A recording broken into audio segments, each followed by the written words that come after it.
Gluconeogenesis is the formation of new glucose from non-carbohydrate sources. This occurs in the liver. Glucose can be formed from glycerol and amino acids when blood glucose levels drop. It protects us against damaging effects of low blood glucose levels called hypoglycemia. This is especially important for the nervous system. Here we are reviewing some terms.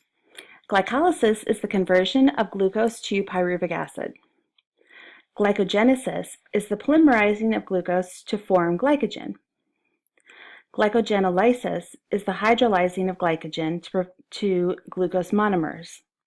And gluconeogenesis is the formation of glucose from non-carbohydrate sources. Now let's move on to lipid metabolism. Lipids provide a greater energy yield than glucose or proteins provide. Fat catabolism yields 9 kilocalories per gram versus the 4 kilocalories per gram that carbohydrates or proteins provide. Most products of fat digestion are transported in the lymph as chylomicrons.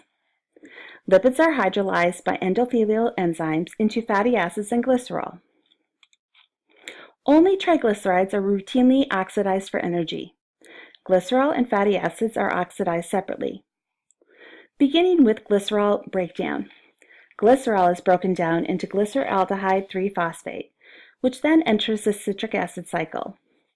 The yield of ATP is roughly half of that of glucose because glyceraldehyde only is half of a glucose. So we get 15 ATP per glycerol. Fatty acids undergo beta oxidation in the mitochondria to break them down. Fatty acid chains are broken into two carbon acetic acid fragments, and the coenzymes FAD and NAD+ are reduced in the process. Acetic acid fragments fuse with coenzyme A, forming Acetyl CoA, which enters the citric acid cycle.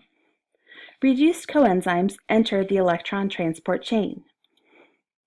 This illustration explains lipid metabolism. Triglycerides are catabolized by a lipase into glycerol and fatty acids. Glycerol is broken down within the cells into glyceraldehyde 3-phosphate, which then proceeds through glycolysis, forming pyruvic acid, and eventually enters the Krebs cycle to make 15 ATPs. Fatty acids go through a process termed beta oxidation. This process occurs in the mitochondria, and fatty acids are broken down as FAD and NAD+ are reduced to FADH+ and NADH.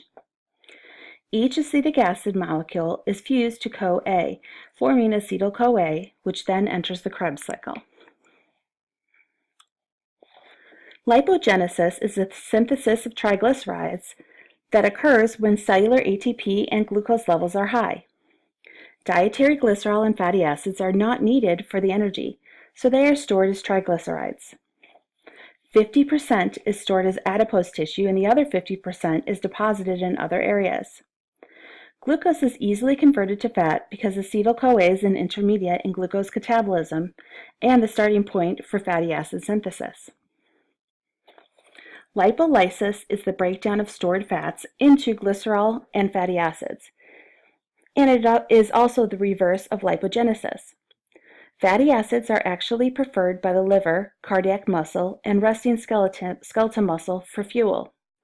Lipolysis is accelerated when carbohydrate intake is inadequate. Beta oxidation of the released fatty acids results in the production of large amounts of acetyl CoA.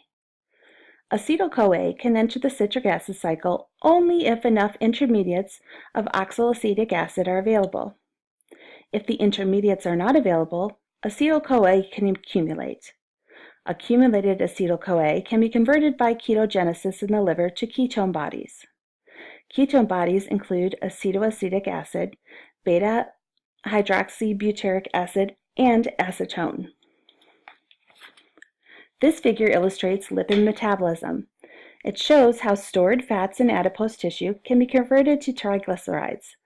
Then, through lipolysis, they are catabolized into glycerol and fatty acids. Glycerol can be converted by glycolysis into pyruvic acids, then acetyl CoA, and then enter the Krebs cycle. The products of Krebs enters the electron transport chain to produce ATP. Fatty acids go through beta oxidation to make acetyl CoA, and then enter Krebs and ultimately the electron transport chain to make ATP. Instead of going through Krebs, cholesterol can make steroids and bile salts. Cholesterol can be made for steroids or bile salts. Also, acetyl CoA can go through ketogenesis in the liver to make ketone bodies. Each of these reactions are reversible if there are two arrows shown. Here is a short review of terms. Beta oxidation converts fatty acids to acetyl CoA. Lipolysis breaks down lipids to fatty acids and glycerol. And then lipogenesis forms lipids from acetyl CoA and glyceraldehyde 3-phosphate.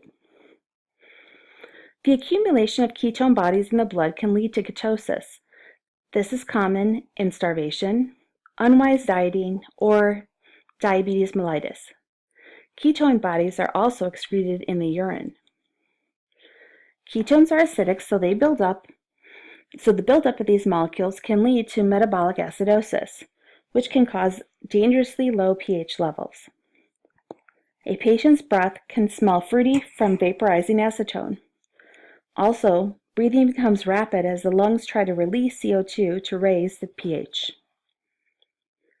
Lipids play many roles in structural materials. Phospholipids are used for cell membranes and myelin. Cholesterol is used for cell membranes and steroid hormone synthesis.